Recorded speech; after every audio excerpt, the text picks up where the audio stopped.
as an introduction, for people to know who you are. So you've been a holistic psychotherapist for, I think it was 25 years, you said, right? Since 1989, I've been practicing, but I have had my master's since 1995. So 25 years plus, because I was practicing before that, but not with my master's. Yeah. And I find it just about that. I find it really interesting because as we were talking before, the term holistic put with psychotherapy is something it's fairly recent, and the fact that you've been doing that for so long, that in itself says a lot, because you already had that interest, like you were a precursor. How do you say that? Oh God, it's a French word that I'm trying to put in English right there. When you're opening a path, like when you're one of the first ones to do something. Yes. And I don't know the word either, but I know what you mean. Yeah, and so when we were talking, you highlighted that the path that you had and the life that you had led you to a lot of or to encounter a lot of obstacles or more difficult moments, and it brought you where you are right now. And I just found it so inspiring because of the courage that you showed, and the way I told you already, the way I felt your courage. There is so much dignity in it, and there's so much humbleness in the way you express it, and in the way you show us that it's important to face it. It's important to face what's put on what's being put on your path in order to achieve your dreams. So yeah, so Yes. that's what I wanted us to talk about. Yeah. Well, I have always seen every struggle as an opportunity to grow and to heal. I had a very traumatic childhood. My father had a drug problem. My parents divorced. I had an abuse history. My parents were very, what's the word? They were not really emotionally tuned in. So ever since I could remember, so basically throughout my childhood, I disconnected from myself, because that's what kids do when they have trauma. That's what people do. They disconnect from themselves. So I have always, though, seen my childhood as happening so that I could do what I do. So that I always saw it that's the reason that I became a psychotherapist. I wanted to help people and be able to hold the space for people through my own struggles. It helped me to hold the space for people to share about their own. And I just knew ever since I could remember, I just knew my childhood unfolded the way it did, and things happened the way they did, because I was meant to hold the space for people that really struggled through things. And when I first started practicing, I will tell you, it was like a multi-pinball machine. I had so many triggers from hearing so many people's stories that I would come home so anxious, so depressed. I would get under the covers and I would just want to sleep. And I was so grateful that I did not have children, because I was, how on earth could I ever even take care of them? I was a mess. And I knew that many people in my profession either worked on the surface or would quit, because it is so hard to sit and hold the space But what I learned is that each time something tapped in, something triggered me to feel anxious or depressed, what was happening was I was getting in touch with a part of myself that was wounded from my childhood that had been lost, that I needed to reconnect to. So not only was I holding the space for each person that came to see me, but they were each helping me to reconnect back to myself. So it was a mutual give and take, a mutual connection of helping each other get back to our essence and the parts of self that we've lost along the way. And I have lived by that in every aspect of my life, whether it's triggers that things that happen at work, things that happen with my husband, my children, my friends, my health. I look at every struggle as an opportunity to say, okay, what's happening here? What am I thinking? What am I feeling? Why is my reaction so intense? How is this familiar? What am I supposed to learn? How am I supposed to grow? And that's how I look at everything. And it's helped me to continue to take steps forward in my life and get more connected and grounded and centered and peaceful and happy, and just to live in joy. Life gets better every single day as I take steps. Oh, it's truly, truly beautiful and inspiring what you're saying, because we all have our egos, don't we? And it's so easy to when we feel wounded or when we feel triggered, it's so easy to put it back on the other person, and to skip that very important part that is looking at ourselves. And that's what I know a lot of people do it, but the way you express it is really clear, and it helps us understand the actual process that happens when we do that. And it when you do it that way, you actually see everything as you said, an opportunity. It's a beautiful gift that's given to us in order to heal, and in order to lift the burden and to walk life a lot lighter. Exactly. And I think that most people, no matter what, none of us get through childhood unscathed. Many people say, well, I didn't have a bad childhood. Whether you had a great childhood or a horrible childhood, again, no one gets through childhood unscathed. It's impossible for any parent to provide 100% security. And life happens, whether it's a parent might feel depressed or anxious, a parent might have to go to work, another sibling could be born, and that is a massive threat to a child's sense of security. There could be illness, there could be death.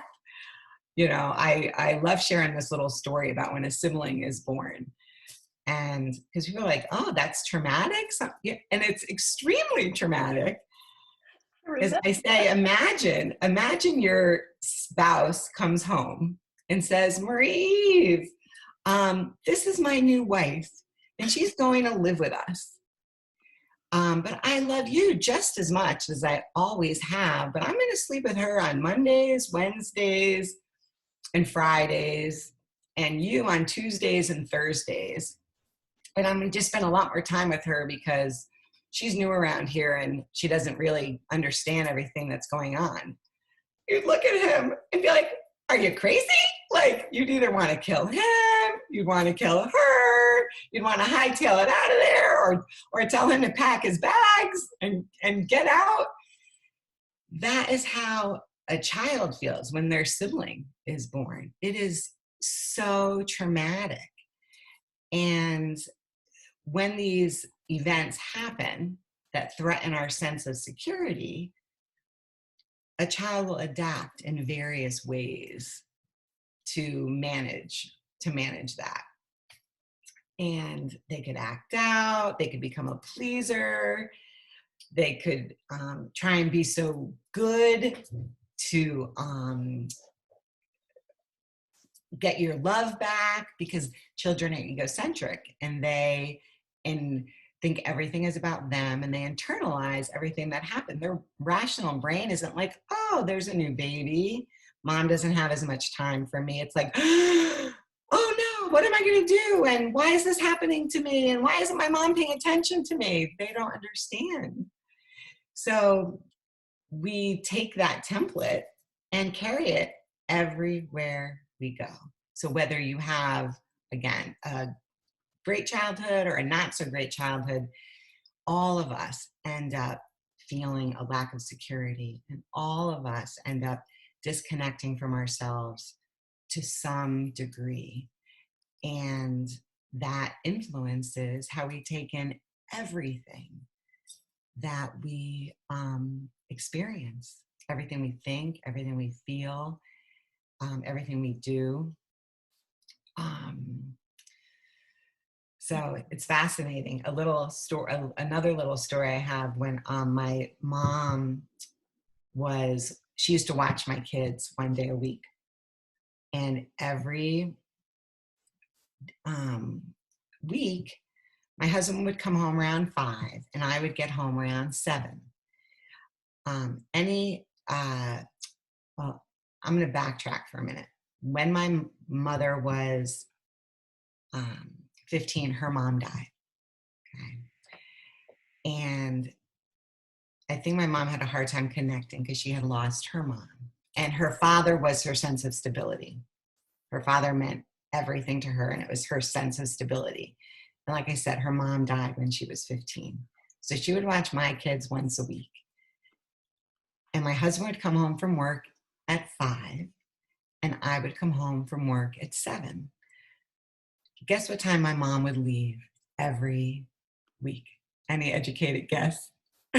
Mm-hmm. I would see my mom pulling out of my driveway at 7 o'clock. Bye! As I'm pulling in. My mom would leave before I got home, or as I was coming home, every single week. And it was so interesting to me. I'd get so upset and feel so hurt. But then as I thought about it, in her mind, she was projecting her father onto my husband, who was stable and there. So she stayed with him. Her mom is the one who left her when she needed her the most. And so she'd leave and never be home for me, because she was projecting her mom. I was her, like I became her. Mm-hmm. And she was her mother leaving me. And it was just so fascinating. And, like you talked about blaming other people and not looking at your stuff. It's important to not only look at your stuff, but seek to understand someone else's. And I was able to say, Mom, I noticed that this is happening.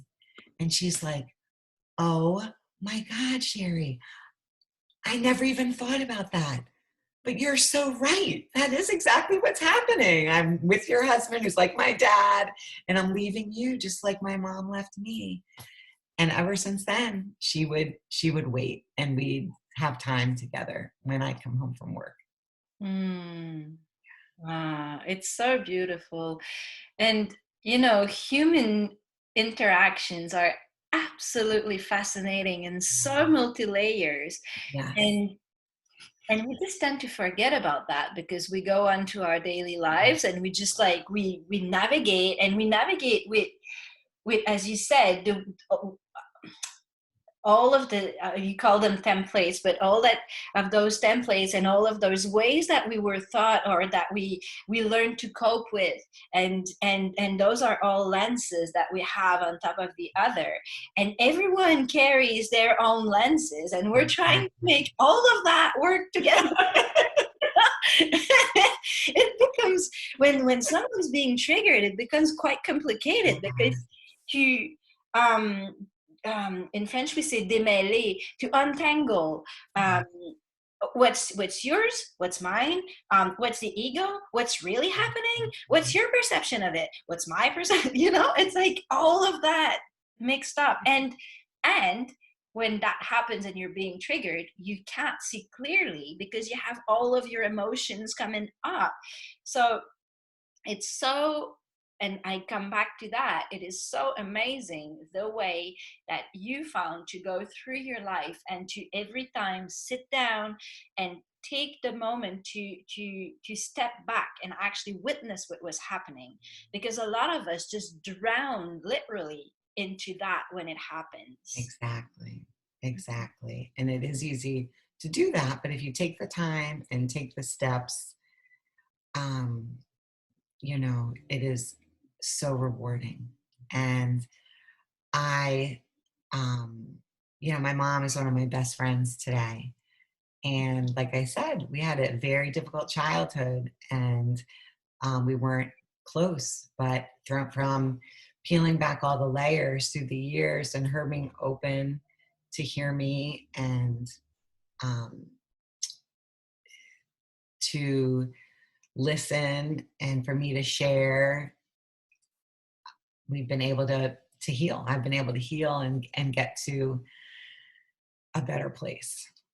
Yeah. Which is good. And every time she left, it was like I felt it was me being abandoned. That little child was triggered in me every time she was leaving to my house at 7 when I was pulling into the driveway. It brought up that little girl in me who didn't feel secure and taken care of.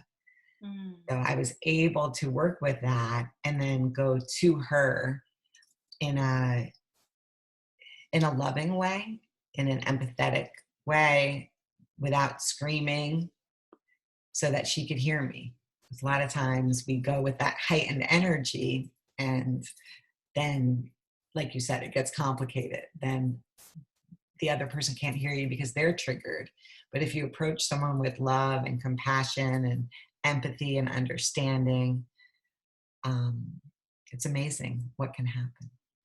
Yeah, truly. Yeah, to take the time to let things settle a little bit before actually speaking up is a very wise Yes, I've made the mistake many a times. I've learned. Well, that's also how we learn, isn't it? It's like you have the image of the kid who puts his hand on the top of the stove. Well, he'll do it once or twice and then he'll learn. So it's another way of learning. It took me 100 times. I eventually get it. I tell my clients, they're like, why do we go over the same thing again and again? And I'm like, believe me, you're going to get it. Eventually it all clicks. And then it's like, oh, I used to have that problem. Because when you heal at the root of the problem, it's amazing. You don't even have to really think about it. You're just operating differently and relating differently. You don't even have to try.